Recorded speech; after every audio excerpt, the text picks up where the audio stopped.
I think most of y'all who've been a We on the 8th, you need no introduction, but I think there's a lot of newcomers here. So We on the 8th is an Asian American arts collective that was founded in fall of 2013 by Dante Basco and AJ Raphael. They used to meet at the Great Company in downtown LA on the 8th of every month.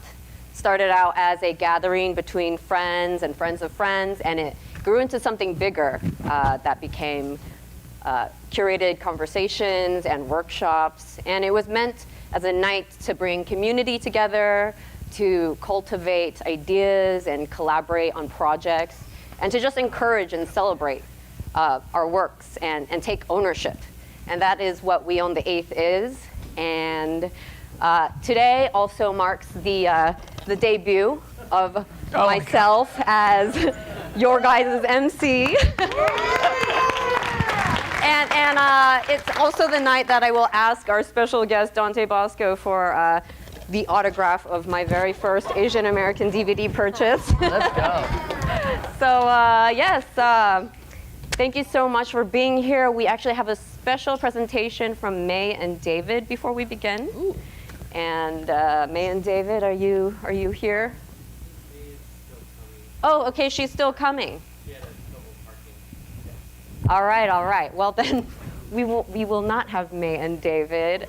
We'll do it All right. afterwards. We'll do it afterwards. We'll do it afterwards. Yeah. Should I introduce Dante then? All right. Well, I don't really think he needs an introduction. But you may know him as Rufio from Hook. Yeah.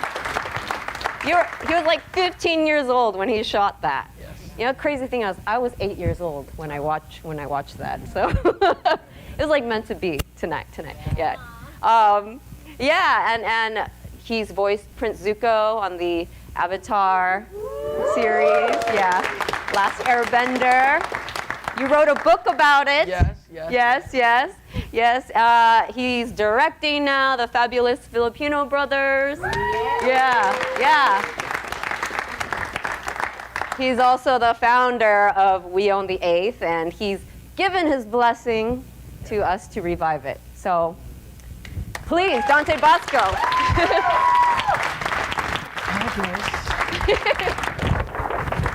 Yeah. So. I'm so excited for this relaunch. It's so cool. This is awesome. There's so much. I feel like there's so much to talk about and so much. I'm just so excited for it just to be back and to hear some of the history that went on. 2013, huh? So when we started this. Fall of 2013. I'll tell you like some of the stories of what the whole thing was. I didn't mean to start this.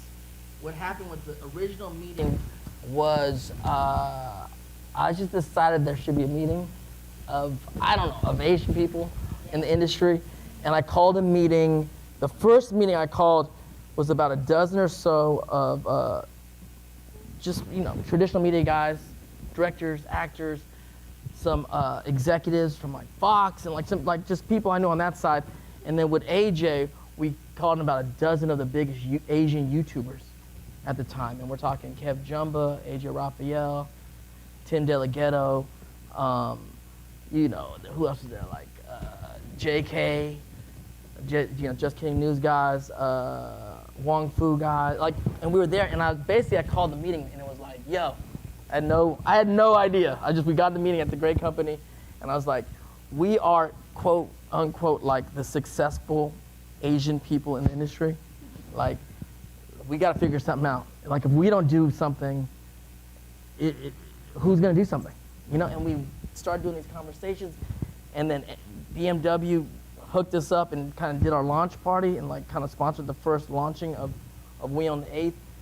And the head of, this part would happen, the head of BMW Multicultural, right? It's African American dude at the time. He was like, I'm sorry, brother, but I don't even know when Asian American month is. I'm like, we all know Black History Month is February. And he's like, I don't even know when Asian American month is. And I was like, I know, guess what? None of us really do. And that was what happened to We on the 8th.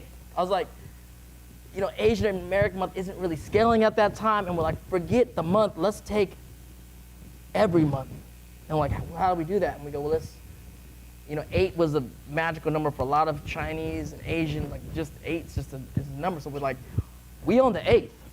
The 8th is our day, and we're gonna rep it. We're gonna rep Asians the 8th of every month. And that was like this whole concept that went on. And then we did it. It was kind of problematic. Now it's your guys' problem. Because usually the meetings are first Fridays or every third Thursday, whatever. The 8th travels around. It could be Sunday, it could be Friday, it just gets all crazy. But it was magical. I mean, for the people that experienced some of these meetings with us and saw it grow from like literally like a few dozen people to like 100, 200 people and just a gathering, I'm really proud of what we were able to do and the bonds that still continue. People work with each other. And one of the important things that I think that me and Asia were able to do that's kind of different than other groups out there. They're great groups. There's Cape and there's Gold House and there's so many wonderful groups that really applaud all the great things that we're doing as an Asian community in Hollywood, being that this is like the highest profile we did in Hollywood, the history of Hollywood. Phenomenal, right? Mm-hmm. But what we on the 8th is doing does not just applaud what's going on. It's really about building community.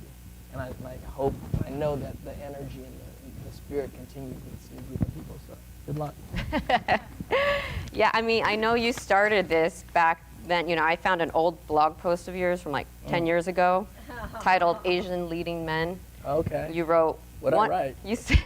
You wrote, one of my goals is to help create the Asian American genre and help create many Asian leading men and women. Yeah. That's cool, don't you?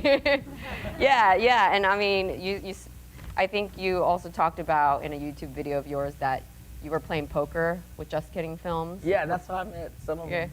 Yeah. I mean, the thing is, the industry is a small industry anyway, and then the Asian people in the industry are very small. We all kind of attract to each other, and if you see another Asian person on the set, whether they're acting, directing, doing the boom, something, you're like, sooner or later, you'll be, hey, yo, what's up? Or you like, what's going on? And that's just how it works. But also, I've been an actor for 39 years. That's a long ass time. That's longer than a lot of y'all. And so, when you've been around this long and you kind of understand like the business and you lived your ups and downs and your friends' ups and downs, and you see some of the things that may not, like the opportunities that other friends have had just on like the level of like, wow, Asian people we don't have the same number of opportunities within the studio system, even the system that at the time it's getting better, but like we're not making enough films in and of ourselves in our own community, which is a whole indie market that we have to create. That means us as filmmakers, but also us as raising money from the community at large and other people and creating systems that we are the arbiters of taste for. There's a lot of work that needs to get done. It's getting done, and there's more things happening, but when you grow up in an era where, there's no Asians. When I grew up in Hollywood, Ernie Reyes Jr. was here, Filipino dude, right? And he's the G to me. And he kind of came in and out of the industry. Me and John Cho were kind of coming up at the same time, and it was like, there wasn't a lot of other folks that were coming and getting opportunities. And the idea of what an Asian was on screen was a very limited thing, To that point, when I got here, probably the most famous, Bruce Lee aside, all hell Bruce Lee. Still, the goat of all goats. Like Getty Watanabe in Long Duck Dong in 16 Candles, which has a really strange, there's a real strange conversation around that in John Hughes films. But I work with Getty, and I want to have a whole conversation with him on film about like how amazing he actually is in that movie. But because there's no other Asian roles at the time, we see it this very, racist thing. I'm like, but you don't understand, like, to be remembered in a movie, any movie, to do work that's going to be remembered 30 years from now and quotable and all that stuff is like, you are phenomenal. It's just you did this work at a time when there was no other representation, so it looks bad for us, you know? So, I mean, a lot of these things happen, these conversations happen where it's like, I just want to help create something for the next generation. But also, I got help from the generation prior to me. Like, East-West Players, you know, I don't know if you guys involved in East-West Players, yes, which is like the longest running theater company of people of color in America, and I've done plays there and wrote plays there, and that was co-founded by Mako, and Mako was, I mean, he's my Uncle Iroh. People that know Avatar, he's Uncle Iroh, but also he's the guy he played my uncle or my father several times throughout my career, and so when he passed away is right around the time when I created We on the 8th, because he just taught me, just not what him telling me, but with his passing and me realizing I'm in the lineage of Mako. Like, I'm one of the actors that's going here, and you get to a place in your life where it becomes less about you and your own career. And I mean, there's always, we're actors, filmmakers, we want to make our own stuff. But then, you know, you see your elders like, oh my God, he created East-West Players? Like, what? And I'm like, I wasn't at a place to kind of create a theater company, but I was like, we can create production companies, we can create We on the 8th, we can create things to pay it forward to the next generation. And that's pretty much what we did. I love it. I mean, you know, for me growing up, it wasn't Bruce Lee, even though I'm wearing a shirt of Bruce Lee. It was you, Ernie Reyes Jr., hey. Russell Wong, eventually Russell Wong, Lucy yes. Liu. Lucy Liu. Yes. Yeah, so I feel like I'm in the lineage of you guys. And yeah, they're all great. Yes, and I can't believe that's like 30 plus years now. Yeah. Which is wonderful. I mean, we're here. Like, it's possible. You know, there's always that thing where it just feels, this town feels impossible. You know, and of course, as Asians, we're like, any group can say, well, there's no opportunity. We're trying to make better opportunity. But the reality is, it doesn't matter if you're black, white, Asian, Latino, man, woman, trans, gay, straight. I mean, to succeed in this industry, like, you're no less than a million to one shot. Like, maybe 10 million to one shot. Like, it's not built for any of us to win. So, yes, we want to further ourselves as Asian Americans or as a community collectively, but beyond that, it's just a hard thing. And we just want to be there for each other to kind of, you know, root for each other, create with each other, try to, like, understand that the competition that we feel sometimes is not real, you know? Mm-hmm. Yeah, so tonight we're having this conversation What are we doing? with you because we want to dive a little deeper and get to know your journey. Let's go. You know, there's a lot of people here who may know you and who might not, and, you know, we want to know more about. Oh, all right. Not working. Tech I issues. can hear Grace's voice. It's amplified. I'm not amplified for nothing. I'm sure everyone could hear him with his voice, you know. Oh, okay. Oh, online. Oh, online can't hear anything. Oh, it's an online cam. We're giving you the secrets of life online. You're missing.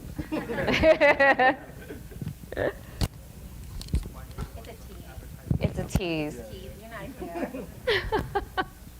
They're like, we can't.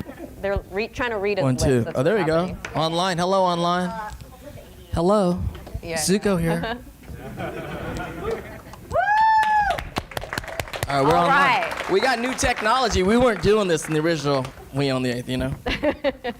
Yeah, I was actually trying to look for clips, and the only clip I could find was the one where you guys did it with Randall Park. Oh, yeah, Randall. Yeah, I was there. I was Were you there? Yeah. You had great people, and I know you guys can get great people for the future ones.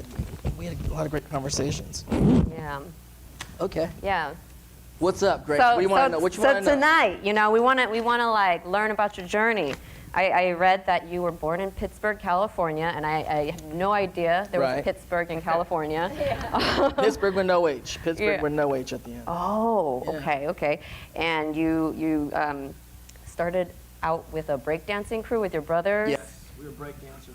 We were break Dancers. Our whole life, we started our entertainment life probably like most Filipinos, just dancing and singing in the living room.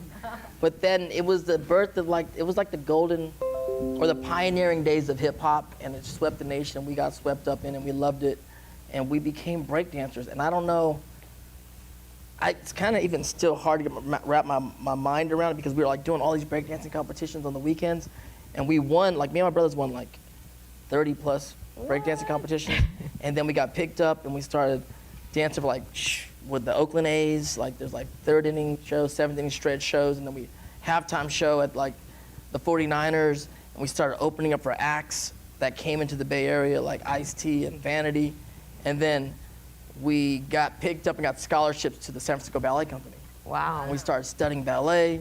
Yeah, we did Nutcracker. Oh my goodness. And we were doing all this stuff, and we're like professional dancers, and we started doing all these professional dance gigs. And then my mom was like, do you guys want to like move to Los Angeles? Like, you know, kind of move out from our local area, which is San Francisco, which is a pretty big city, and like really dive into Hollywood. And we're like, yeah, let's do it. Okay, let me get that for you, Grace. Thank you. And so we moved to Los Angeles, 39 years ago, and 38 years ago, 39, and then I was 10. So like all that stuff happened before I was 10. And I tell it, and then people are like, what? And I'm like, it sounds weird, right? Like, and I look at my nieces and nephews like, how are we like breakdancing in front of like thousands of people and doing all this kind of crazy stuff, and we were doing all these routines, and we were like 8, 9. I don't even get in my head around it. And the more fascinating thing is like, my parents are not artists. They were not obviously they weren't break dancers, and they weren't even dancers or anything. So they weren't like, What'd they do? they just were supportive. My dad's a telephone man. My mom was a mother, a housewife, but she drove us to all these events. But when you're like, I don't know, like they weren't giving us any suggestions of how to break dance or how to do routines. I don't think they knew. Well, I can't even get into their minds what they think we were doing, and why they thought we were at all good. But like, you keep winning contests, and so it's pretty wild. And then they ended up leaving everything that they knew in Pittsburgh, California, and supporting me, my brother, my sister, moving to LA, and chasing this kind of crazy dream in Hollywood. So cool. I read that you went to Orange County High School of the Arts. Yes, OSHA. Very good. You at OSHA too? I did. We did too. This is the thing, though. I love OSHA. I'm still connected. That's like my only alma mater because I didn't go to college, so I'm always doing stuff for OSHA. But I got there because in the middle of doing Hook, me and my brothers got caught shoplifting What? at Cerritos Mall. At a place at the time was called the Broadway. It doesn't even exist anymore. It was like it was a department store, like a J.C. Penney's or like a Macy's, but it's called the Broadway.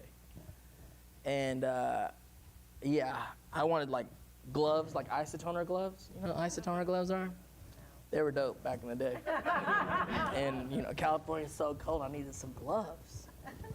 Anyhow, we got busted, but we're living in a town called Paramount at the time. Paramount's like Compton, like south, on the 710. Take a right, it's Compton. Take a left, Paramount's where we're at. Like we were in Paramount, and so, but we grew up in a neighborhood where a lot of stuff was going down. Gang stuff was popping off. We were dancers, but we were around the whole gang element, and we were also neighborhood boys, so we were. We were gambling, and we actually were like running like a numbers thing. But one of my homies, it's all crazy. So one of our friends at the time was like, Are you gonna make a movie about it? and maybe. So one of the homies was running with like the Chinatown homeboys, and we were running some numbers for them, and in this Mexican town. But then gang stuff was happening, and then one of our friends' girlfriends got shot, and then our school got shot. It was the 90s. It was like crazy stuff was going on. And we were like from the neighborhood, and then we got busted shoplifting, and I'm in the middle of shooting Hook, right? And my mom and dad were like, "What are you guys doing?" it's cold. I need those gloves. Anyhow, that's when I was like, I remember there was this girl, and Jennifer Strove, this really cute girl. I was like, and she goes to this art high. It's like Fame. Remember the TV show Fame? I'm like, it's like Fame. And so they thought it was a good idea for us to all to get kind of like audition and kind of get into school, and then we ended up going. That's how we got to Ocean, me and my brothers, and we started getting bused there from essentially like the hood, you know? And so we were, and at that time, OSHA, it's in Santa Ana now, it's a really beautiful campus, but it was at Los Alamitos High School in Orange County. We went from a school that was like 99% predominantly just black and Mexican, some Asian, to like 99% white. Like in this school of 3,000 kids, there was like literally, I think there was like 17 black kids, and like us, and everyone was wearing Birkenstocks. And I was like, what the hell? We were up there bag like Dickies and flannels, our hair was super high. They were like, what are these dudes? But it shaped us, and it was cool, and it was about being around a lot of artists. And I look back now, and it was very cool to kind of have that experience and to really be around just a bunch of actors and dancers and visual artists, and you really start getting this feel of like, it's like Harry Potter. There's this Harry Potter thing, and I know Harry Potter has ups and downs with everything, but it really felt like we were wizards on some magic stuff. And what kind of magic do you do, and how important our magic is, and cultivating the magic and seeing other people, and going to acting classes and singing classes and additional classes, and go watch the dancers dance, and then go see some friends do visual stuff. And it was just being surrounded by that on a daily basis. It really felt like we were at like Hogwarts, and we were gonna do big things. And there's a lot of people that came from that school and continue to that do, magical big things. Like my years, like me, Pedro Pascal, same year. So it's like there's cats in every generation where you're like, oh, we did some stuff. We are doing stuff. We'll continue. It's great. That's cool. Speaking of wizards, the first thing you ever booked was The Wizard, right? The Wizard, yeah. What the hell I did some research. So The Wizard. Yeah.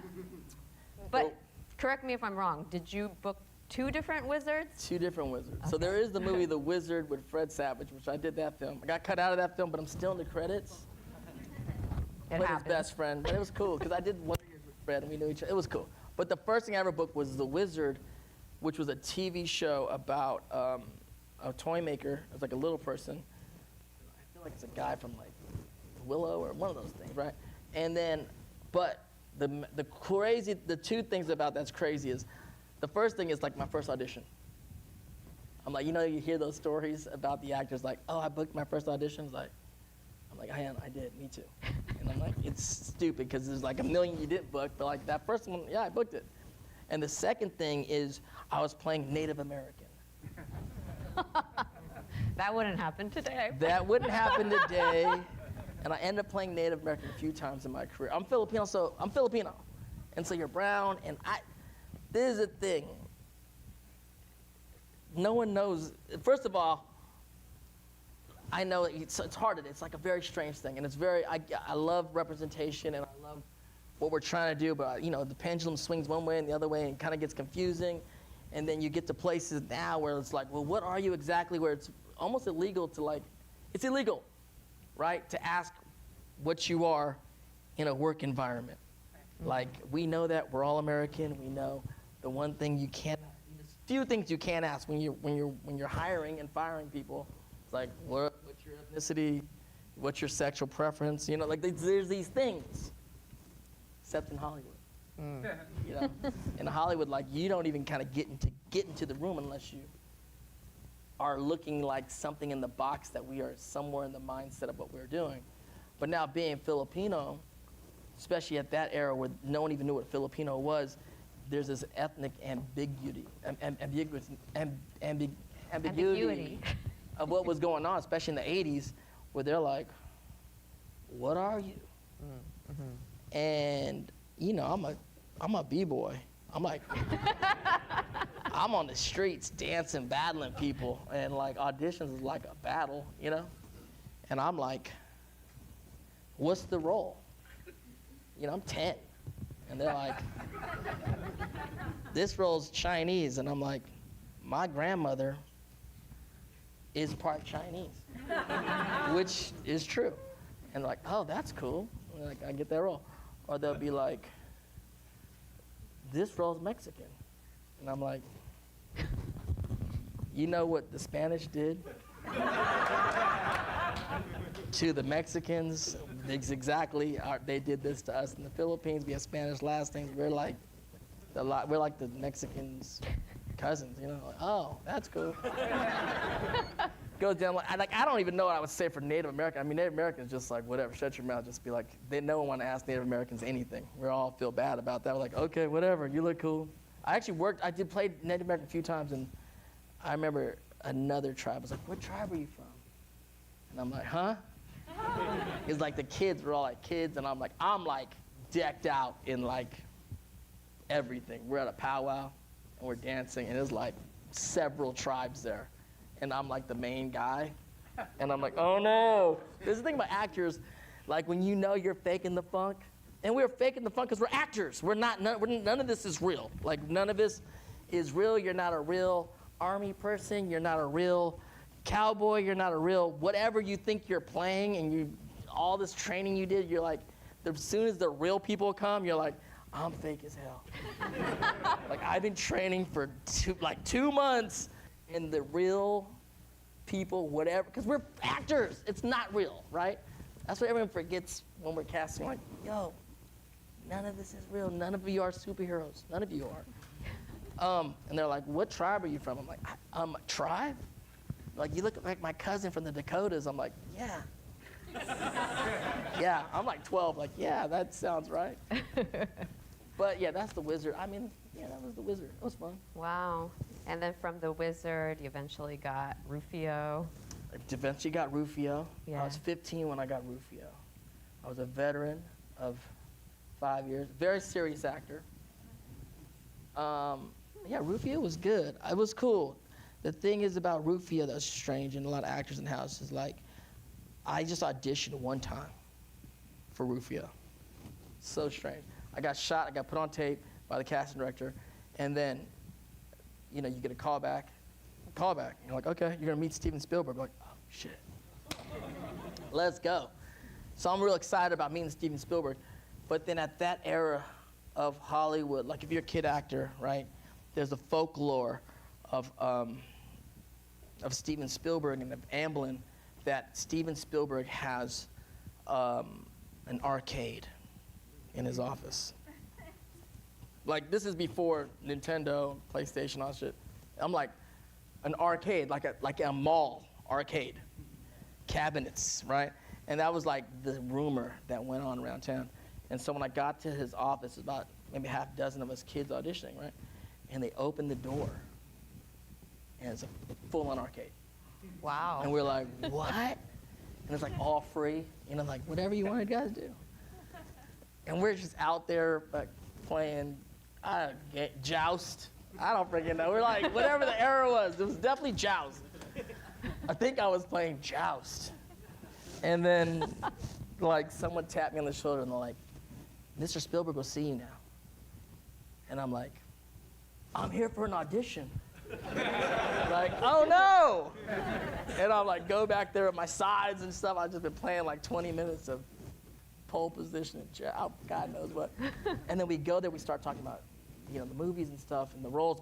But what's crazy with Steven is like, he wanted to talk about, well, first he just looked at my resume and he asked about this movie I did called The Perfect Weapon. The Perfect Weapon. This movie I did for Paramount, and it's a kung fu movie with this guy named Jeff Speakman, and I play his sidekick. And actually, that's the first movie that Mako plays my uncle. That movie, like, everyone's in that movie. Mako played my uncle. I was a street kid, and I'm like, what's this character, Jimmy Ho, in The Perfect Weapon?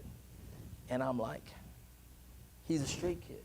He's okay. He's like, he's a street urchin. He goes, a street urchin? I was like, yeah. And I go, like Ratso Rizzo in The Midnight Cowboy. And he looked at me like, what? Because I also knew that Hoffman is playing Captain Hook. Well, I knew who was playing the roles, but I also loved, Dustin Hoffman is one of my heroes. Like, when I say I was like we studied, me and my brothers, my sister, we were like serious actors. We're studying acting. At this time, we're chasing these dudes. Like, so to me, at this time and at all times, so I already knew at 15, like, the 4 character actors that changed the face of acting in the 70s, like the Mount Rushmore of actors are Pacino, De Niro, Hoffman, Nicholson, 4 character actors that became leading men. First time ever in Hollywood, changed the face of Hollywood, right? These are gods, and you're about to go work with a god. And so Spielberg asked me who this character's like, and I said he's like Hoffman and it's Ratso Rizzo and Midnight Cowboy. He's like, what do you know about Midnight Cowboy? And we end up talking just about Midnight Cowboy, about Ratso Rizzo, John Voight, the movie. He's talking movies with me, and we had like this half-an-hour conversation about just movies and films, and somewhere in the middle of it, I'm like, you want me to read the scene? And then he's like, no, you don't have to read the scene. I said, what? He goes, no, I just wanted to meet you. You don't have to read the scene. And I'm like, okay. And then we ended up ending the conversation. I walked out, and I remember my mom, the van, and we're like leaving Universal Studios a lot and Amblin. And she's like, how'd it go? And I'm like, Mom, I didn't get it. And she's like, what? I was like, I didn't even read the sides. She's like, what were you doing? I was like, I was playing joust. I was playing joust. But I didn't understand, acting and filmmaking at that time. I later talked to Spielberg, and I asked him about that, and he explained to me, I saw it in the role. Like, when I saw you do the audition, like, you were the only kid that scared me. And then when I met you, I realized you're an actor. Like, you're an actor. And what I've come to learn about filmmaking, with the people that I want to work with, and probably a lot of people you want to work with, is they love film. Like, we love film. There's a language of film that we share. Like, our whole history of filmmaking lies within films. And I know we're all actors and we're all filmmakers, and we think that we're like gonna do something that no one's fucking ever seen. We're gonna come hit this town and we're gonna hit this shit, and no one's gonna see anything we've ever, I'm like, I come on with a brand new thing, and you're like, but the truth of the matter is, whatever you think you're going to do, and I hope you do it, you are in the lineage of people who have done exactly what you've done. And it's very powerful if you can connect yourself to that lineage of actors that do exactly what you've been doing, that you want to do, because you don't have to recreate the wheel. You know what I'm saying? What you got to do is build on what your history has made. So if you're like the young, hot guy, whatever, there's guys. That goes with Dean and Brando. Like, there's the guys that have done all this stuff. Like, watch everything they did, read their books, and then build on what they did. If you're the funny guy and you think you're gonna, there's all these, anything you think you're doing, there is a history of that in this town. Maybe a little bit different, maybe an Asian version of that or whatever, but it's there, and there's something beautiful and powerful that know that we're a part of this. Like, we are a part of Hollywood. It's beautiful. I sit in other countries and I'm working, or I'm somewhere and I watch a movie and Universal comes on or Paramount comes on, you start going, I'm a part of that. Like, I've worked for these places. I know these people in these movies. I am a part of Hollywood. We are a part of Hollywood. And so there's something powerful in understanding that if you watch the movies, if you study the history of our industry, it's a craftsman industry like woodwork or like any other industry. It just happens to be filmmaking. And so there's power in being a part of that instead of thinking that we're not a part of that, when we are. Yeah. Yeah. Yeah. Am I going too crazy? What the hell am I doing? No. Is he going too crazy? No, right? I'm just going. Yeah. I mean, that's how I think. No, I mean you're so very much part of, this whole Asian American lineage within this industry, and I mean you went from being like, I mean you are a major pop culture icon, Oh. and then you also did indie films Yes, too, Talk a little bit about, I guess, your dive into, Debut? yeah. That was important because I was, at that time, like 22, 21, 22. And I've been in acting for like over 10, 12 years. But it was the first time I played Filipino, that movie. Which That's is significant. It was super significant. It's the first Filipino film ever produced in Hollywood. I got to be in it with my sister, all my brothers. It was significant. It was very powerful, very emotional to like really be telling a story that represents your immediate community. Like, it's wild because when you look on screen, you like kind of see your aunts and uncles and your cousins, and you do see, I can watch many movies and see my family in those movies. But it's really crazy to see people that look like you, and stories, and have the flavoring of like what you grew up with. It was just an amazing kind of time and moment. And I mean, I was pretty young, so I don't even think at the moment I was really understanding it as much as I probably could have or should have appreciated it, But yeah, I look back and I'm very proud of that film and proud of being a part of it. And it really ultimately fueled my me becoming a producer, me being a part of this whole Asian American like community about pushing the envelope of what we can do, because what was seeded into my mind at that time. So in this movie, if you haven't seen the debut, it's like this Asian American film, and so I'm like the American part of it, and it's my sister's debutante, the debut, right? But then all the elders in the movie, my father, my mother in the movie, my grandfather, are played by Filipino stars. Right? And so Gina Halahar, Tirso Cruz III, Eddie Garcia. Eddie Garcia is like the Clint Eastwood of the Philippines. Like, I didn't grow up with these guys. But I knew of their names, and we did, and I did this film. It was the first time working with them. And like at this point, I worked with like a bunch of American stars, right? And then I get on the set, and these actors are gangsters. Like, they're acting like they're stars. The thing about it, I'm like, oh, they're stars. Like, I don't know them, but the feeling I get when I'm opposite of Hoffman or Robin Williams, right? These dudes are bringing the same thing because they are in their country. They have spent tens of thousands of hours in front of cameras acting, and they had a skill set that I was like, oh, like these dudes. There's this one scene I'm like watching Tirso do it, and he like takes a cigarette, and he's smoking a cigarette, and he's talking to his daughter, and he's like taking this moment, and he's like doing this thing that's like real pro movie star shit. And the thing about when you're an ethnic actor in America who just gets to do bit roles all the time, you don't really understand how to work with the camera because you haven't spent enough time. We haven't done enough work to be in front of the camera to get your craft. You just can't learn everything in acting class. Acting class is great. You need to learn the craft of acting, and that's very important.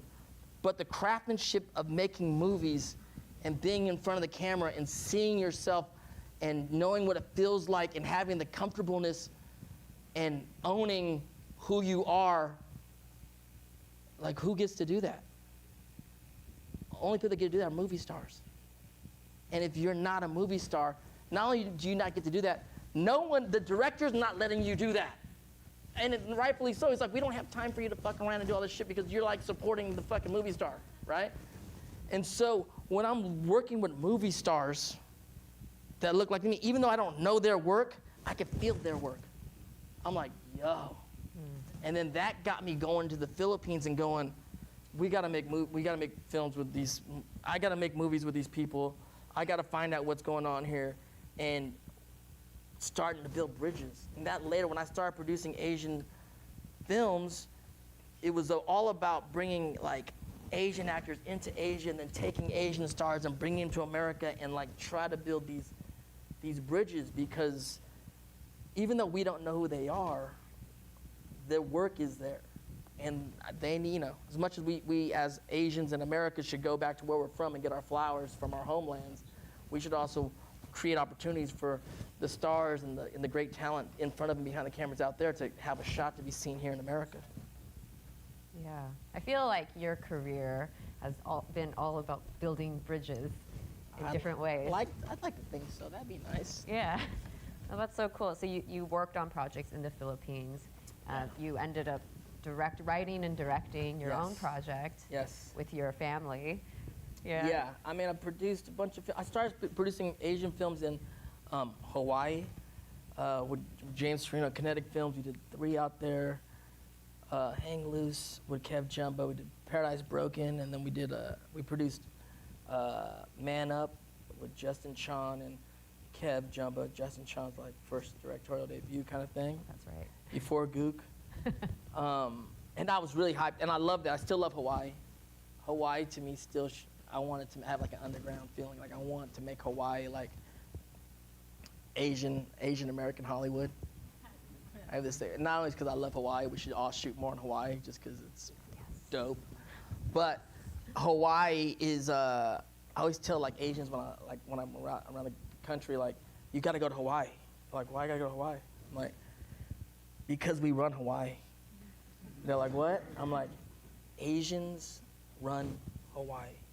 Asian Pacific Islanders. Like, what are you talking about? I'm like, I'm not talking about the resorts. Yeah, go to the resorts, that's fun, but I'm talking about like kick it in Hawaii for a good amount of time, because when you go there and you're hanging out the different islands and Oahu and stuff, and you realize like, this is the only place in the world where Asian Americans actually run this whole piece.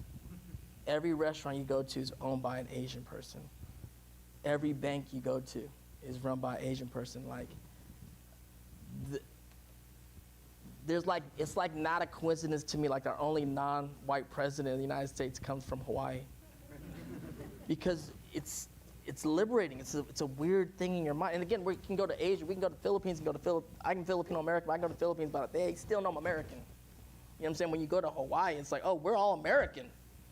And so my whole concept of making that Asian American Hollywood is like, if we shoot more movies in Hawaii, not only will we have a good time because we're in Hawaii, but the odds that any story that takes place in Hawaii, that the 2 people that end up kissing at the end of the movie are Asian American Pacific Islanders, 99% any story in Hawaii, because those are the people that run Hawaii. That's the community there. So it's like, any story you want to do, just put it in Hawaii.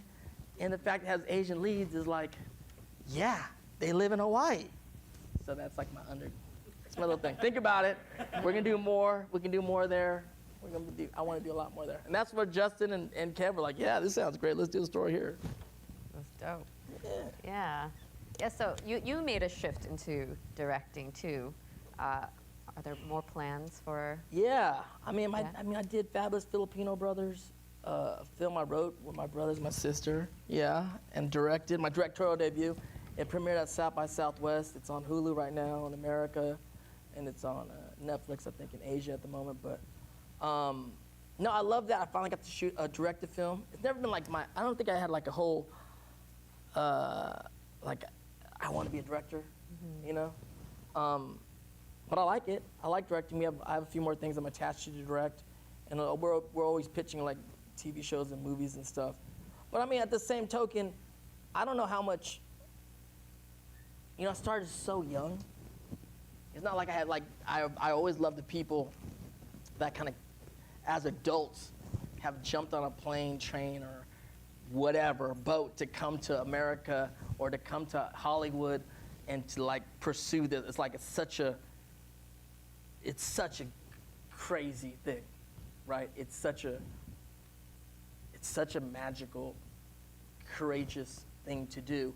And I put myself there, but I also started so young that I don't know if I'm really there, because I started so young, it's almost second nature. I grew up in this industry in a way that it's kind of like all I know. And so this is my only idea of what work is more, I started when I was 10. So my whole idea of work is Hollywood, or like creating and like trying to make things.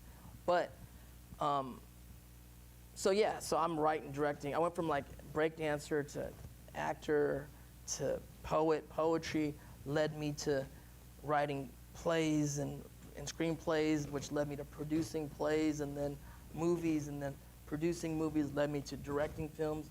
Would never, and always acting throughout the whole thing. And so you don't really know how this town, it's hard. There's a party that wants to sculpt how you want to be in this town, and then there's a part of this town that you kind of have to follow, like voice acting, right?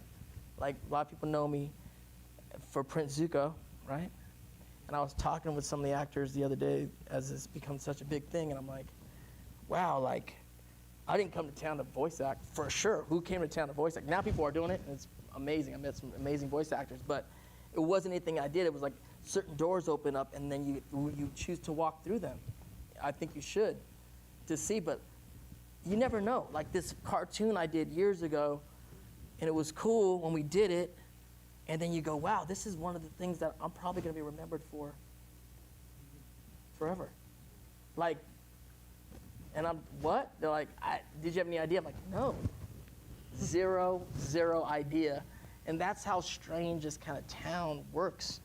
But, like I said, like I look around the room, like y'all are courageous people. That's the thing about LA. For everyone who's come here to like follow or chase this dream, it's like, there's this one guy that's like, I thought LA is gonna be horrible, right? I was like hanging out with this British guy. He's like, LA's cool. And I'm like, yeah, LA's hella cool. He goes, no, but I thought it was gonna suck. I was like, why? Because he's like, everyone says LA's horrible. And I'm like, what do you mean? He's like, everyone says they're fake and this and that. And I just come here, it's been like so wild. I was like, oh, I go, I get it, but you know why it's cool and why people think it's fake? He's like, why? I said, it's cool because everyone here is from somewhere else.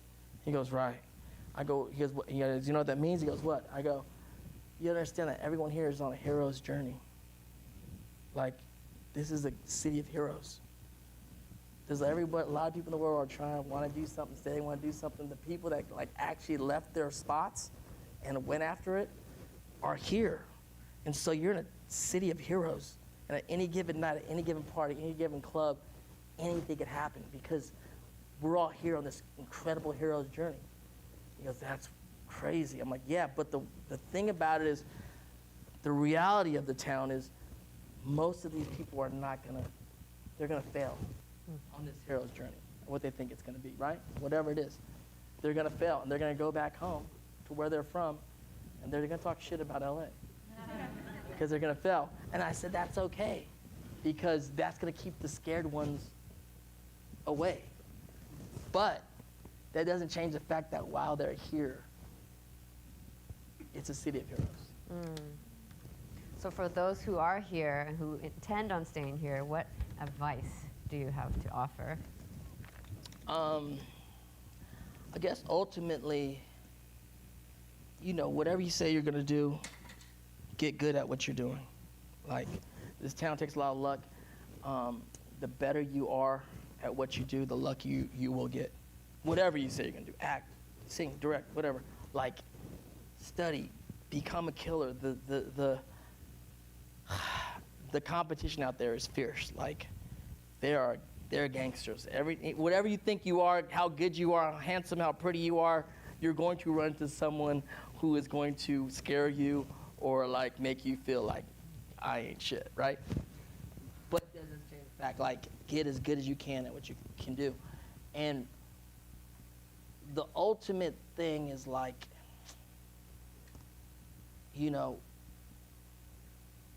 everyone has everything out there. There's so much you can do. There's all this stuff that's going to go on. But the real magic of it all is you. Like, that's what we lose sometimes in all the things that we're studying, all the things that we're doing. The only thing you really do have that no one else in this town got is you. Like, that's what you have to unlock. And like, you may not get it today, or you might then, or whatever. The reality is, until you unlock you and can have the courage to actually show who you are in this town, which will come through your work, not just you out there in the streets, like, unlock you, like where you and the work intersect, that's where you play the work. That's where you do the work. That's the only thing that no one else in this town has, is you. The problem is like so much of us as actors, we're doing this one thing where you're trying to like please everybody else. It's part of the game. I get it. But if you can understand what I'm saying, like the only thing you have in this town that no one else has is you. Because everything else you have, there is bigger and better. If it's looks, if it's talent, if it's singing voice, whatever it is you think you have, someone else got what you got, as good if not better, which is fine. But what they don't got is you. And if you can really, really, truly tap into you, and you can unlock that and you bring that to whatever you say you're doing, then that doesn't guarantee a win. They don't guarantee a win. All it does is that now you're in the game. Like now you got the ticket to the show. You know what I'm saying? So I love it. It's like about ownership. Yes. And then, you know, we own the eighth. We own the It's eighth. all about ownership. And so for my final question before we go into Q&A, I just want to ask you, what is We Own the Eighth to you? We Own the Eighth is, yeah, it is ownership. It's like for us at that time, it was us making a stand for like, we're Asians and we're in this industry and we have something to say and do and we want to represent. It's like, what is representation? Like, what does that actually mean, you know? And we were trying to figure out what that meant, and we're still trying to figure out, but it's more and more what it is like us telling our stories. The reality of myself and other actors, all of our, you know, for us, 99% of the roles we've played in our whole life, anybody in this town, has been written and through the perspective of a white straight man. And that's not wrong. I mean, I'm not like hating, that's not false. It's just that has been the gatekeeper of the perspective of the world that we know as pop culture, Hollywood, more or less, that's what we're seeing. And representation is us now telling our story through our own eyes. And it's not telling like white guys to stop telling, no, you keep telling your story, but the conversation of art is back and forth. And until now, there hasn't been a real conversation. It's been that, and there's things that we've been upset about, or things we like. And consequently, when we do our stuff, there may be some things you may be upset about. And like, but that's the conversation of art through film. So I think We Own the Eighth is us beginning to go, we own something. We are taking ownership of something and kind of like in the community. So that's what that.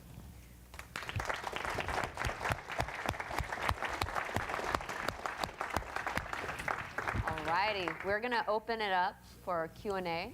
Before we open, I want to say a big happy birthday to Stan Lee right here. One time.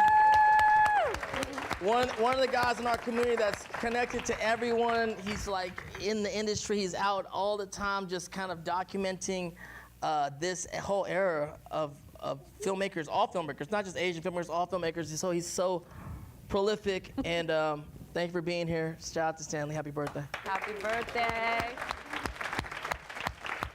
You gotta have your picture taken by Stan Lee, like that's like an honorary, you know, in the history of you're in good company when that happens. Questions? Yes, do we have any questions? Hi. As a child of... Hello there. It's on. It's on. As a child actor of Steven Spielberg project, can you tell us about your relationships and interactions with other child actors of Steven Spielberg? Like, is there a society of child actors? I asked this because I've seen Instagram posts of like Ki Kwan and Drew Barrymore reuniting and all that. Yeah. Ki Kwan, I met Ki Kwan years ago. I don't know him that well. I'd like to see him again. I know Drew. I knew Drew when we were kids. We worked together in an after-school special called, before I worked with Steven, called 15 Getting Straight, all of us being drug addicts.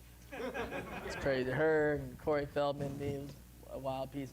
I mean, I don't know. It's a good fraternity to be a part of, for sure.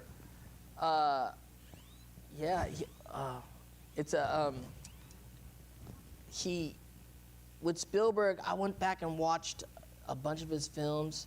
You know, I did this thing called Money Cinema Club with my wife. During COVID, we watched a different movie every week and went through Spielberg stuff. It's so brilliant the way he directs kids and gets them to be kids. I don't know. Being a part of that and my memories of Spielberg, he was a really beautiful dude. Like, I actually used to show up on set my days off and sit next to him, right? Because I was actually sitting next to him because I was watching Hoffman act and Robin Williams act and improv, right? Because it's like, I mean, you know, you're artists, right? When you're in the company of, when you have the good fortune to be in the company of greatness, like, go. Like, I don't even know. I can come here. Like, yeah, I'm just gonna go. I would just show up, and they'd be like, Dante's just here, just hanging out. And I'm 15, I'm just like watching these guys act. And consequently, I'm watching Spielberg direct. I didn't know I was gonna direct one day, and Steven starts like telling me about camera angles and camera lenses, and he's telling me about lighting, and he's telling me like, this motion picture, Dante, like motion picture, like movement. Like, I love the camera moving as much as it can be. I'm like, okay. And because I'm like really like watching Hoffman do character work and watching Robin Williams improv, right? And it's, yeah, dude, like, and then watching this guy direct. Like, doing that is like being able to watch Picasso paint or Mozart conduct. Like, those who those dudes are. And so when you have the wherewithal to like, I was like 15, I was like, I'm going, and I was there. It was, I think later on I digest things, and you don't even know, it just kind of gets into you, and hopefully it gives you a little magic later, which it has, you know, those guys. But I'm honored to be a part of those Spielberg cast member, for sure. Question? So when you come to this level, you've worked for so long, I think a lot of people know who you are, or you've heard your work or seen your work. When you come to this level of like celebrity or this status, how do you deal with, one, the public, and two, staying humble? How do you stay this way? I'm one of 5, you know, siblings. I don't know. We're raised to be pretty humble, and I'm like, and all my siblings are artists and are brilliant artists, great artists. Like, have done things that, you know, amazed me and made me feel, you know, not that great. But the thing about it is, you know, when you're around for a long time, I think you start to have a different understanding of what fame is. Chasing fame is important. Like, look, we all out here, we're in Hollywood, we want to win, we want to be recognized. You know, it's Hollywood. It's like sex, drugs, and rock and roll. Like, yeah, I mean, yes, good luck, go for it. I mean, it's all great, it's all wonderful. But when you get to a certain place, you understand that fame is really just a tool. Like, it's a tool. Fame in and of itself is smoke. All it really is people that you don't know you. Like, people that you don't know you. That's all it is. But in and of itself, it's not like gonna pay your rent or anything. But if you understand it as a tool, then it could open some doors, it could sweeten a deal, you can use it to do things that you want to get done, and you understand it and you respect it for what it is, a tool, and you kind of like can cultivate it and use it in the right way. When we're young and we get fame, we are sex, drugs, and rock and roll, as you should be, probably, you know? So it's a process. Life's a process, man. I don't know. I'd like to think I'm cool and chill today. I mean, there was probably when I was young, you know, who knows? I might have been, you know, could ask who I was dating back then. It might have good things to say, bad things to say. I don't know. But it's a process. But the humbleness is, I come from a big family of artists, and we try to stay on, you know, what matters, what counts, and it's like family and like community and, you know, there's dude, we're all here. Y'all, hopefully people become friends and you're gonna make friends and whatnot in the community. And everyone's gonna do what they're gonna do in this town, you know? And you're gonna root for each other, and you're gonna applaud each other. You might even feel jealous at certain times, but it doesn't make you a bad person, it just makes you human. But hopefully what you get to, which I do with my friends that have all been actors and filmmakers, we've been together now for 30 plus years, is like you don't judge each other, you value each other not on your credits or your, because we actually know who's good and who's not good. That's the thing that people don't tell you, like we know who's good and who's not good. It doesn't matter if you're on a series or a show. I mean, not, you know what I'm saying? It's like you're making money, it doesn't mean you're the brilliant, and there's brilliant actors, and you value your friends on your friends, and you value your people on your people, and you value them as artists by, and not necessarily, because this town, there's so many ups and downs in this town, there's no rhyme or reason why people get certain jobs and don't get certain jobs. And so you gotta throw that out, you know what I'm saying? But we still know who's good. We still know who's good. Everyone does. And so don't let the other things kind of cloud you so that your ego can get thrown to the side, you know? It's not about that. All right. Do we have time for more questions? One more question? One more question? Sorry, I'm so long. Oh, goodness. Yeah, go ahead. Or who? Question, whoever. Whoever's up the microphone. We'll talk afterward too. Check. Awesome. So as an actor who has been, blessed with notoriety and having two amazing roles in your lifetime at an early age, and who also symbolize youth to a large extent, I'm curious as you've developed more of your craft and as you've started to veer into different territories, how you bridge that gap, because I feel like a lot of people know you as those roles as Zuko or as Rufio, but as you try to explore other themes or develop your identity beyond those roles, do you ever feel like you need to separate yourself from that, or are you trying to or do you feel comfortable embracing that as part of your identity as an actor and as a character in pop culture? Yeah, I don't know, man. It's, I'm writing a one-man show right now. I'm discussing on that stuff. Cause it's crazy, man. I've been, I've been a teenager for 30 years. I'm this lost, I'm really this lost boy in the minds of this timeless Neverland. And damn, Dante's just forever a teenager. And then when Zuko, I'm still a teen, 20 years later, what the hell is going on? And it does say some stuff, it's all these things you kind of look at as you're writing the one-man show and how this is affecting your life and what, I don't know. I mean, there's two different ways, right? It's these things. We all come to town, we're trying to do some stuff. We hope at the end of the day, we get to do at least one thing that someone gives a fuck about. We all hope that we do something that we'll be remembered for, right? At the very least. And, I've had two great characters that are definitely, different generations that are gonna be remembered. And so I honor that, But yeah, but you know yourself and you know your career.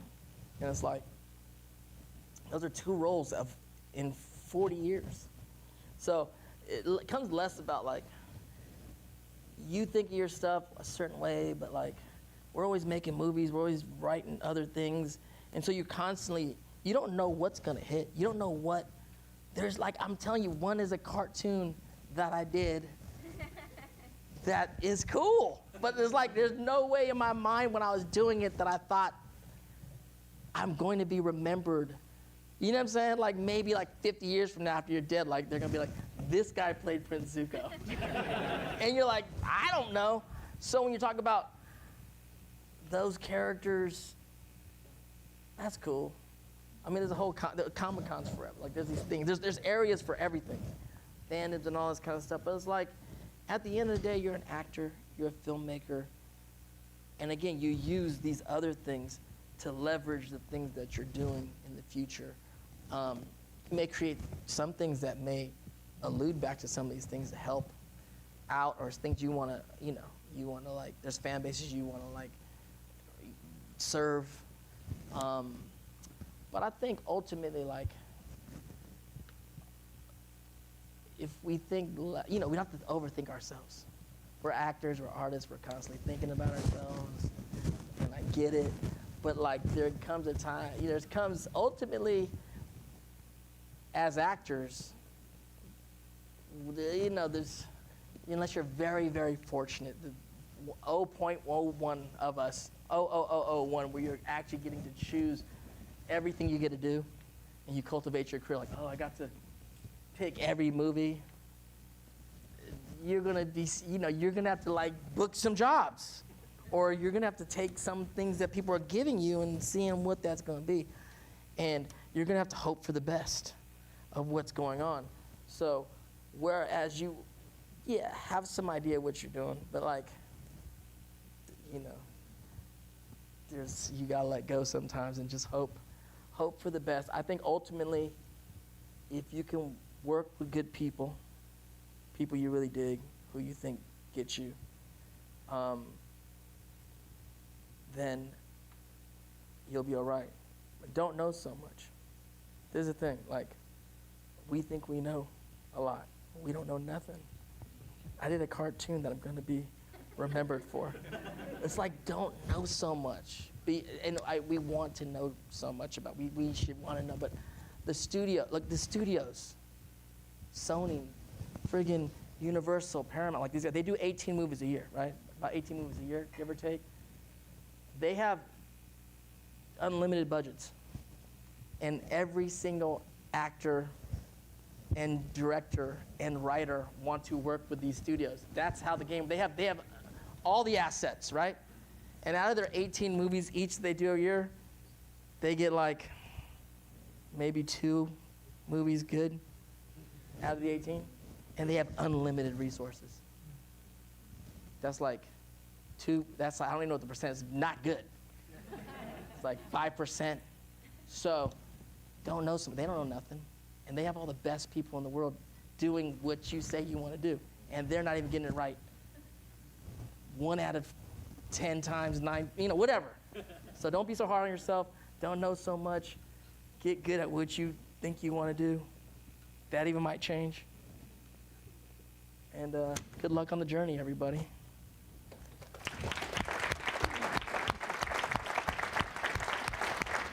Is that good? You good? Good. Thank you so much. Thank you. Dante Basco. Thank you, guys. We can talk more afterwards. You want me to sign the debut? Oh, yeah. Oh, my God. Yes. I brought you 2 Sharpies to choose. Silver or black, whatever you want. God, look how young I was. All right. I want to hear from the revival team. The How y'all feel? Please, I want to hear from them too. Yeah, well, right now we're going to have a special presentation from May and David, and then I think afterwards we can have a little bit of a word from the revival team. Yeah. I love it. Yeah. So, May and David, I guess we'll scoot off the stage. Thank you so much. Amazing. Means love. Oh, thank you. Yes. Hey, give it up.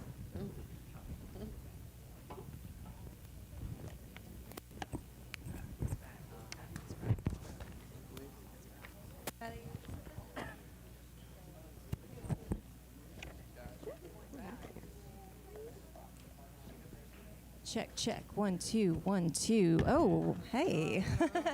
Hey, give it up for Dante Basco. Woo! Give it up for Grace.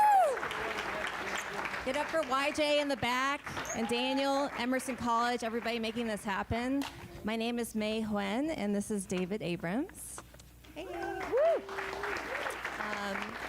I'm an optician, so I have my own optical boutique, and I do glasses. And I'm also a musician, and we have a duo called Straight Push.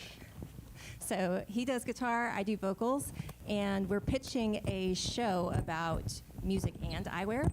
So it's called Music of Eyewear, and this is the 1-minute sizzle reel. So it's a docu-series, and so it's unscripted. I'll let YJ go ahead and roll. An optician is to eyewear what a musician is to instruments.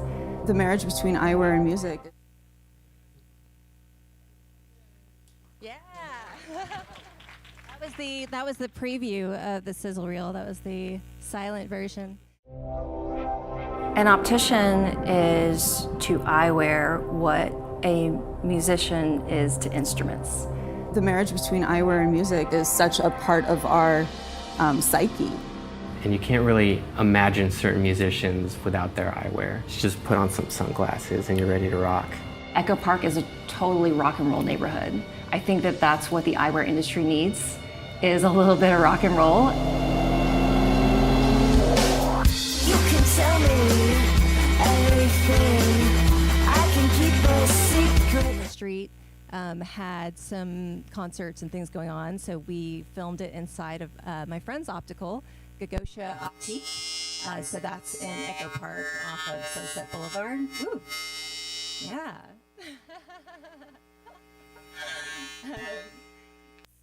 And I also, so like I said, I own an optical called Chart Optical, and we're doing a glasses giveaway as well. So kind of doing a Lunar New Year special.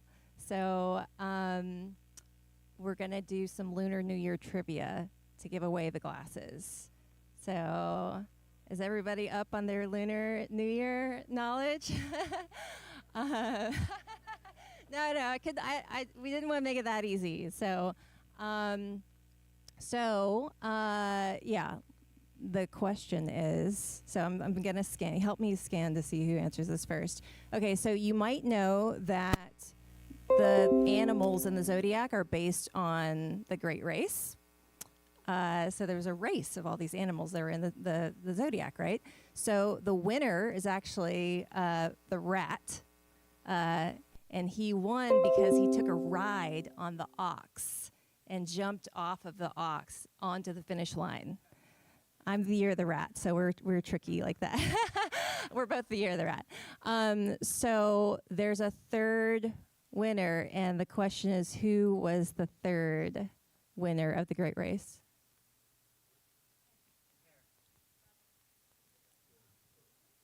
Yes. Tiger. Yeah, you got it. So I would love for you to come up and get your glasses, because these are not ordinary glasses. These are Asian fit glasses. Yeah. So I have a huge selection of Asian fit eyewear. Come up and get your glasses. So you get to choose. I think you're going to choose these. So Asian fit eyewear has a built back bridge. So it's got more plastic on the back. Yeah, come on up here. So this is from Taiwanese owned designer TC Charton. So you can try these on. Yeah, try them on. So yes, yes, girl. Yeah. So this is the femme version, and this is kind of more the male version. So I think this is a really good fit for you. So yeah, you're welcome. So, and then we also have a $50 gift certificate for everyone tonight if you want to sign our guest list in the back. So that's our other Lunar New Year special. So YJ, is there some sound for us on the... An optician is to eyewear what a musician... Should we just... You do the music part, and then I'll do the... I'm not an actor. This is unscripted, so as you can see.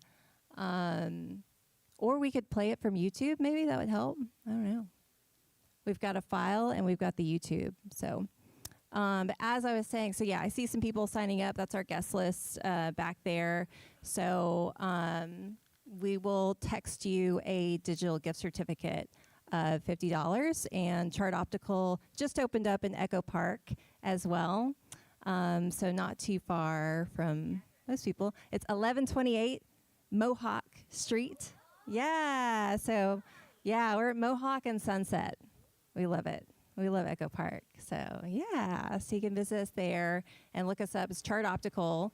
And I was in Nashville for an optician. I actually was coming to, that's where I started Chart Optical, and I just moved back last year. So yeah, thank you. And I'm really glad that We Own the 8th is back. I used to come. Yeah, thanks. I'm so glad it's back. We actually used to come in 2015 and 2016. So It has meant a lot to us, and An optician is to eyewear what a musician is to instruments. The marriage between eyewear and get music. some audio for you guys. No, we do prescription glasses too. So yeah, I'm a licensed optician, so we're the ones that do the glasses. And then the optometrist is the one that does the eye exam. So a lot of people think that they do everything, but we do the glasses. So yeah. Oh. Do what? Yep. So we have some doctors that we refer to, but you can come in with any glasses prescription from anywhere. So yeah. Yeah. Oh, what is it? Oh, okay. We're switching some chords around. It's like that. See? An optician is to eyewear what a musician is to instruments. The marriage between eyewear and music is such a part of our psyche. And you can't really imagine certain musicians without their eyewear. You just put on some sunglasses and you're ready to rock. Echo Park is a totally rock and roll neighborhood. I think that that's what the eyewear industry needs, is a little bit of rock and roll. You can tell me everything. I can keep Tempo fans, I guess apparently. Yeah. The dojo that he trains at is Sanctuary in Echo Park, so they're big Kempo fans there too. So.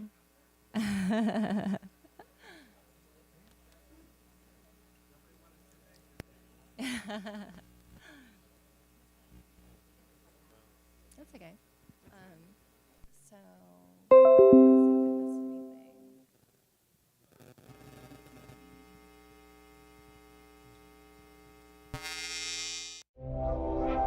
An optician is to eyewear what a musician is to instruments. The marriage between eyewear and music is such a part of our psyche. And you can't really imagine certain musicians without their eyewear. You just put on some sunglasses and you're ready to. An optician is to eyewear what a musician is to instruments. The marriage between eyewear and music is such a part of our psyche. And you can't really imagine certain musicians without their eyewear. You just put on some sunglasses and you're ready to rock.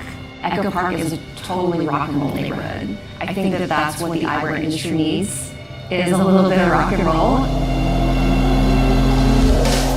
You can tell me everything. I can keep a secret. I'll do it all. You can tell me everything. Oh, come on now.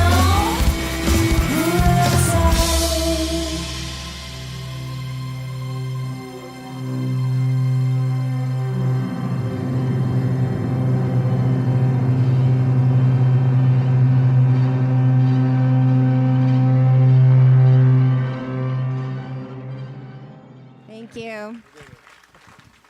All right, we've taken up enough time with some audio issues, so I'm going to give it back to Grace. Thank you so much. All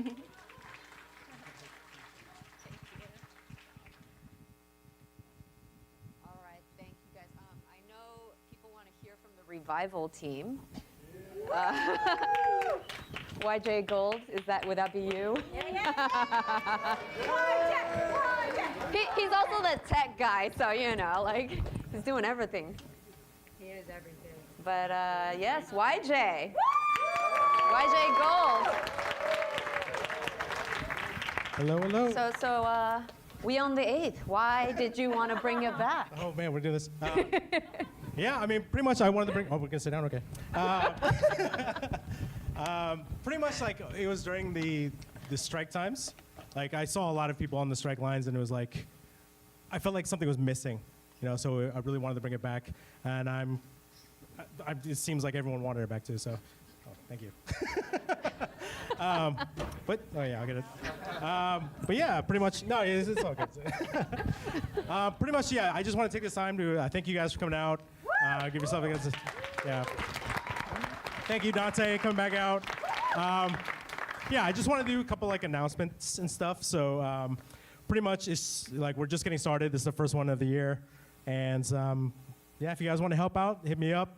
You know, we're looking to do a lot of different things. I want to just keep growing this thing and make it bigger and better. So if you have any suggestions and stuff, we do have a Discord, so you can scan that thing and let us know. We do want to start doing other things. Like the main thing that I wanted to do was start building community. So it's not just about learning. It's not about networking and stuff. It's more like intentionally building community. That's what I think the 8th did so wonderfully back in the day, and that's what I feel like we're kind of missing in the community. So I'd love to bring that back. Also, I know Dante mentioned this before, but there is a birthday. So, Mr. Stanley. Are we singing? Yeah, I believe there's something that was prepared. It's PG here, okay? We're on college campus. Come on. So yeah, let's all sing him a happy birthday here. Aww. Yeah. Happy birthday to you. Happy birthday to you. Happy birthday, dear Stanley. Happy birthday to you. Woo!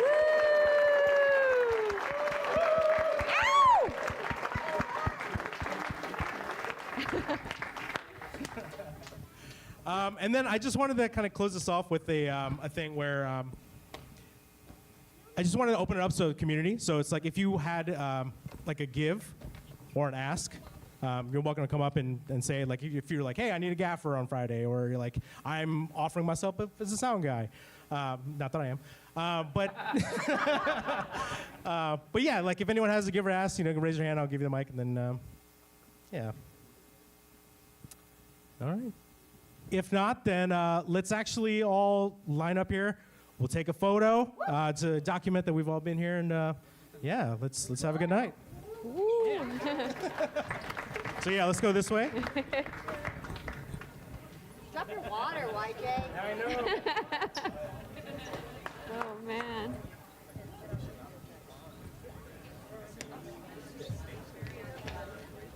Great job. Oh, thank you, Brian. I want to put this in the photo. My signed DVD. I know, yeah. Come on stage. You know what's crazy? Like, I didn't think, like, 45 minutes. Like, I was like, oh, my God. Yeah, it was so fast. Like, I had so many things. Oh. This is a great turnout for the first one.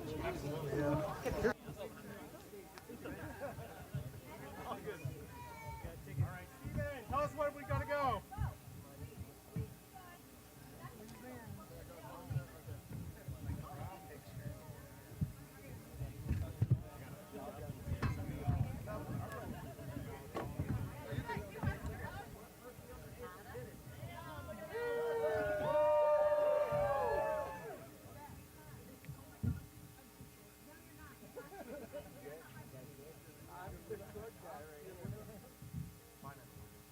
We got some more room in the front too.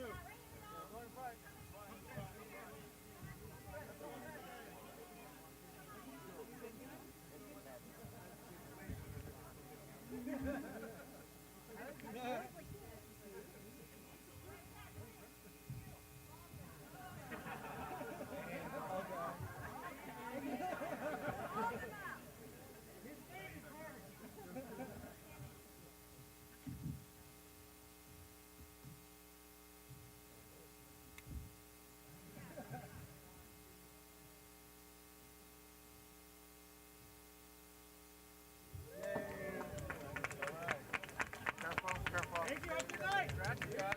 Let's go.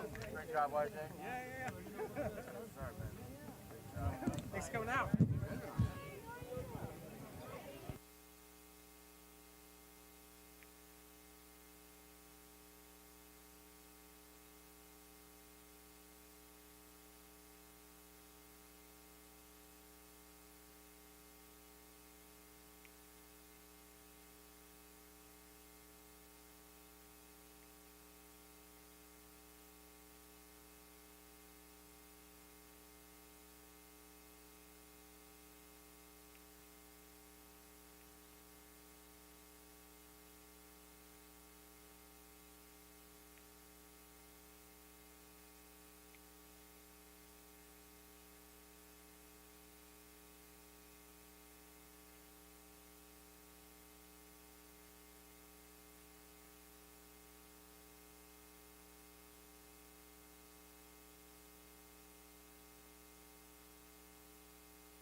up to you. I'm looking No. for. I mean, do you want me to tell them to shut up and then? No, yeah. I mean, if you think it's appropriate, it's not a final project yet, but we're looking for Chinese voice actor who can have Chinese accent. Does it matter which, like, Beijing? Oh no. I'm Taiwanese. Okay. Got it. Hey guys, so I actually did have somebody with a ask, so I'm gonna give it over to T here. Hi, I'm Tilo. I'm working on this independent project. I'm looking for. It's closer to your mouth. Okay, I'm looking for a voice actor, young male voice, preferably to have Chinese accent. Not offensive, but because the character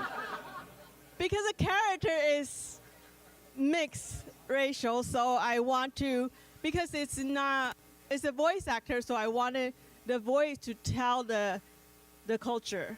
Does that make sense? So I'll leave my contact with you, or yeah. He speaks every language, so. Can you do teenager boy? Teenager boy. Yeah. Or refer people to me. It's a low budget. I mean, it's basically no budget on my own project, but I've been in the movie industry for 18 years. So, and I've been voice directing. So you're in good hands. It's not some weird things. So, all right. So yeah, again, she's looking for a Chinese voice actor, male, young, teens, 20s, I guess. So hit her up, T, if that fits you. Magic also wanted to say something, so here you go. Yes. Hi, everybody. My name is Magic MC. I am the counselor at Pawns Up Academy. We host a weekly open mic every Wednesday at SEPA in. We were an extension of We Own the 8th when it was happening. We were our mic at the time, and now we have grown into Palms Up Academy recess mic every Wednesday in historic Filipino town at SEPA, hosted by Ariana Basco. So feel free to talk to me, the guy with the crown, if you want any more information. We accept all forms of entertainment, of performances. You could do a monologue, you could sing, you could play music, whatever you want to do, comedians. We accept all. We are very loving, and hope to see you guys there. All right, guys. Happy Lunar New Year. Get out of here. Thank you so much. See you next month. So, actually, I forgot. Next month, AJ Raphael is going to be our speaker. So, other founder. We'll see you guys next month. It's going to be Saturday the 9th. I'll put it. I'll do socials about it.